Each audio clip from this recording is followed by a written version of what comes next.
Assalamualaikum warahmatullahi wabarakatuh.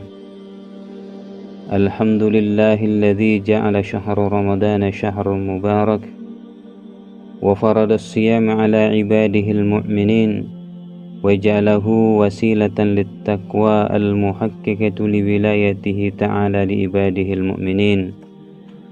Ahmaduhullaha ta'ala wa ashkuruh wa usanna alaihi wa usallimu ala nabiyhi wa khatamal anbiya Muhammadin abdihi wa rasulih wa taradda an alihi wa sahabatihi wa tabi'in lahum bi ihsanin ila yaumiddin, amma ba'd. Hadirin kaum muslimin yang dimuliakan Allah, Allah subhanahu wa ta'ala memberikan kegembiraan kepada kita melalui bulan Ramadan yang Dia jadikan sebagai bulan kebahagiaan dan bulan keberkahan. Karena itu berbahagialah dan sampaikanlah kabar gembira itu kepada saudara-saudara kita. Hal ini seperti yang telah dilakukan oleh Rasulullah sallallahu alaihi wasallam sebagaimana diriwayatkan oleh Imam Ahmad dan Imam Asy-Syafi'i yang menyebutkan bahwa bila Ramadan tiba, Rasulullah sallallahu alaihi wasallam bersabda, "Ayyuhan nas, qad ja'akum syahrun mubarakun iftaradallahu alaikum siyama. Tatafattahu fihi abwabul jannah wa tughlaqu fihi abwabul jahim wa tughallu fihi syayatinu fihi lailatun khairum min alfi syahr. Man harama khairaha faqad haram." Artinya, wahai para sahabat, bulan yang berkah telah datang. Pada bulan ini Allah telah mewajibkan puasa kepada kalian. Pada bulan ini pintu-pintu surga terbuka, pintu-pintu neraka tertutup, dan setan-setan terbelenggu, serta di dalamnya terdapat sebuah malam yang lebih baik daripada 1000 bulan. Siapa saja yang tidak mendapatkan kebaikannya, maka dia tidak boleh masuk ke dalam surga. Ma'asyiral muslimin yang dimuliakan oleh Allah Subhanahu wa ta'ala. Oleh karena itu, marilah kita muliakan bulan penuh berkah ini. Raihlah kebaikan di dalam malam Lailatul Qadar. Jangan sekali-kali kita membatalkan puasa kecuali dengan keadaan uzur yang dibenarkan oleh syar'i, seperti sakit, bepergian, haid, dan nifas bagi wanita. Rasulullah sallallahu alaihi wasallam bersabda, "Man aftara yauman min Ramadan bi ghairi uzrin wala maradin lan yanfa'hu saumud dahr wa in shama." Siapa saja yang sengaja membatalkan puasanya satu hari di bulan Ramadan tanpa uzur atau sakit, maka puasa setahun tidak cukup untuk menggantikan puasa yang dibatalkannya itu seandainya dia berpuasa. Ketahuilah bahwa bulan Ramadan memiliki berbagai keutamaan. Dengan mengetahui keutamaan tersebut, seseorang akan terdorong untuk berpuasa dan mencintai bulan Ramadan. Di antara keutamaan itu, Allah subhanahu wa ta'ala akan melebur dosa-dosa daripada hamba di bulan Ramadan selain daripada dosa-dosa besar. Rasulullah sallallahu alaihi wasallam bersabda, "As-salawatul khamsu wal jumu'atu ila jumu'ah wa ramadanu ila ramadan mukaffiratun lima bainahunna idza jtunibatil kabair." Salat yang 5 waktu, Jumat ke Jumat, dan Ramadan ke Ramadan, menghapuskan kesalahan-kesalahan yang terdapat di antara masing-masing selama kesalahan besar dijauhi. Hadis riwayat Muslim. Demikian juga Rasulullah sallallahu alaihi wasallam bersabda, "Man shoma Ramadana wa arafahu hududa wa tahaffadha mimma kana yanbaghi ay yatahaffadha minhu kuffira ma qablah.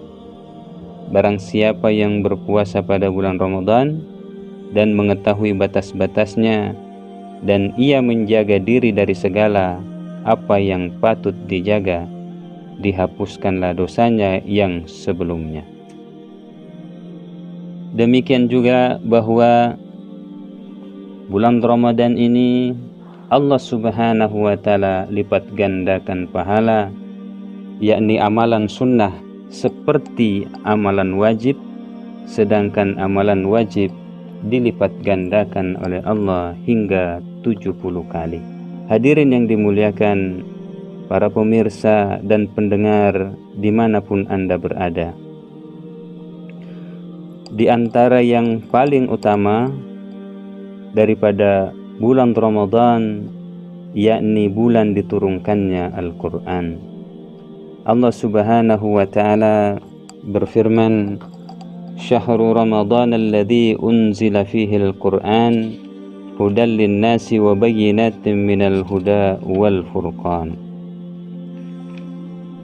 Bulan Ramadan, yaitu saat diturunkannya Al-Quran yang menjadi petunjuk bagi manusia dan penjelasan dari pedoman serta pemisah antara yang hak dan yang batil. Hadirin para pemirsa yang budiman, pada bulan yang penuh berkah ini Allah menurunkan kitab yang penuh berkah, sebagaimana apa yang telah difirmankan oleh Allah Subhanahu wa Ta'ala, wa hadza kitabun anzalnahu mubarakun fattabi'uh wattaqu la'allakum turhamun. Dan ini adalah kitab Al-Quran yang kami turunkan dengan penuh berkah. Ikutilah dan bertakwalah agar kamu mendapatkan rahmat. Quran Surat Al-An'am ayat 155. Ada dua hal yang menyebabkan keberkahan diperoleh dari Al-Quran sebagaimana yang disebutkan oleh Allah dalam ayat tadi. Yang pertama adalah mengikutinya, yang kedua bertakwa kepada Allah dengan isi Al-Quran. Ibnu Katsir menjelaskan dalam tafsirnya bahwa penggalan ini merupakan seruan untuk mengikuti Al-Quran. Allah Ta'ala memotivasi hamba-hambanya untuk mengikuti kitabnya dan menyuruh mereka merenungkan, mengamalkan, dan mengajak orang lain kepadanya. Allah menyifati Al-Quran dengan berkah di dunia dan juga berkah di akhirat bagi orang yang mengikuti dan mengamalkannya, karena Al-Quran merupakan tali Allah yang kuat. Tafsir Ibnu Katsir. Para pemirsa yang budiman, namun apabila kita tidak mengikuti Al-Quran dan mengamalkannya dalam kehidupan, yakni berpaling, maka inilah yang terjadi seperti firman Allah Subhanahu wa Ta'ala dalam Quran Surat Toha ayat 124. Wa man a'rada an dzikri fa inna lahu ma'isyatan dhanka wa nahsyuruhu yaumal qiyamati a'ma. Barang siapa yang berpaling dari peringatanku, maka sungguh dia akan menjalani kehidupan yang sempit, dan kami akan mengumpulkannya pada hari kiamat dalam keadaan buta. Maka kesempitan hidup itu disebabkan dosa dan maksiat. Maka tidak ada jalan lain kecuali kembali kepada Allah, sebagaimana Allah Subhanahu wa Ta'ala berfirman, Zaharal fasadu fil barri wal bahri bima kasabat aydin nas liyudhiqahum baddalladzi amilu la'allahum yarji'un. Telah tampak kerusakan di darat dan di laut disebabkan perbuatan tangan manusia. Allah menghendaki agar mereka merasakan sebagian dari akibat perbuatan mereka, agar mereka kembali ke jalan yang benar. Quran Surat Ar-Rum ayat 41. Kaum muslimin yang dirahmati oleh Allah, marilah kita jadikan momentum Ramadan yang penuh berkah ini untuk merenungkan kehidupan kita yang telah memalingkan manusia dari Al-Quran, untuk selanjutnya bersegera meraih ampunan Allah dan surganya dengan menerapkan Al-Quran secara kafah. Allah Subhanahu wa taala berfirman, "Wasari'u ila maghfiratin min rabbikum wa jannatin 'arduha as-samawati wal ard uiddat lil muttaqin." Dan bersegeralah meraih ampunan Allah dan surga, yang surga itu luasnya seluas langit dan bumi, yang disediakan bagi orang-orang yang bertakwa. Aqulu qouli hadza wastaghfirullaha li wa lakum wa huwal ghafurur rahim. Wassalamualaikum warahmatullahi wabarakatuh.